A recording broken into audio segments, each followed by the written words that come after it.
This is called Room, written 5/17/2011. I'm in a room. There are several chairs. I had thought about playing musical chairs with my guests, but there was no one. All of the chairs are different. Not one is like the other. They sit in a circle. I am asked by the voice in my head to sit. Not overthinking my choice, I choose. I believe it was made of leather. I think maybe it was burgundy. It was just the closest one to me. The walls are stark white, and there is an echo in the room. Every time I make a sound, it seems to linger for a bit longer than it should. I study the number of times it reverberates, the length of time it takes until it dissipates completely, and I hear nothing but my own breathing. I expected music, but nothing else is heard. I guess I could always revert to playing these games alone, but the thought of always winning bores me. There is the shutting of a door somewhere in the distance, light switch on, then off, no way of knowing. My room remains unaffected. I hear footsteps on the other side of the wall. They don't stop, or pause, but instead continue on. Whether or not I am being observed is unknown. What the purpose of these chairs is a mystery. I assume a game would be an incorrect assumption. Rearrange the chairs? The sound is ear-piercing, as if the floor is made of metal and the chair is made of the same material. Friction creates a sound of resistance that forces me to cringe. Body shudder, head explodes. I count the moments until it subsides. But there are 6 more that have to be moved, and I am reluctant to. The sound the previous one made was something unworthy of repeating. I believe the sound was heard even outside of metaphor, outside of my imagination. I push it to the side. I push it to sit side by side with the first. Again the sound was deafening. I hear footsteps, this time a voice. At first a whisper, then next a muffled, unfamiliar one.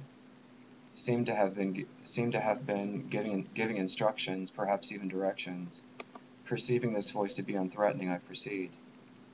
The conversation stops. I sense they are upset. Perhaps I should have left the chairs right where they were, right where they had been. I look around quickly, surveying the room to see where it is that I had entered. No door, only white walls, blinding with the cowardice of lacking color. How would they enter? How would they express their anger at my rebellion? I had read no rules, I had seen no guidelines, for what was I guilty of? I reconsider. Perhaps the best idea would be to remain silent until their intentions are identified.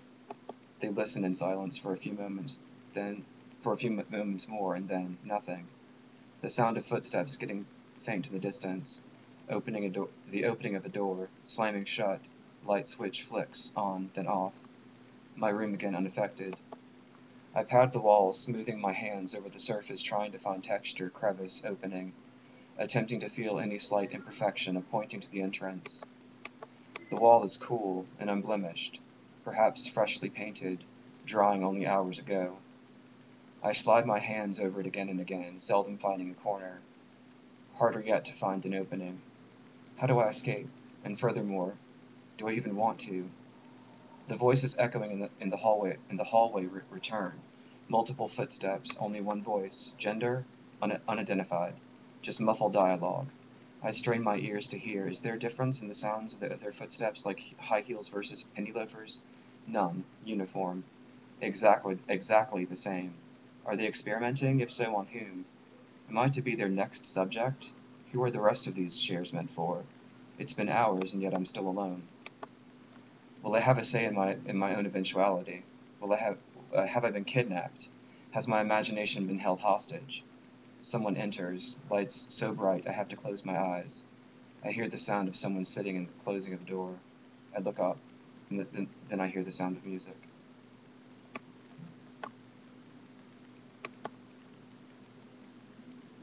That was called Room.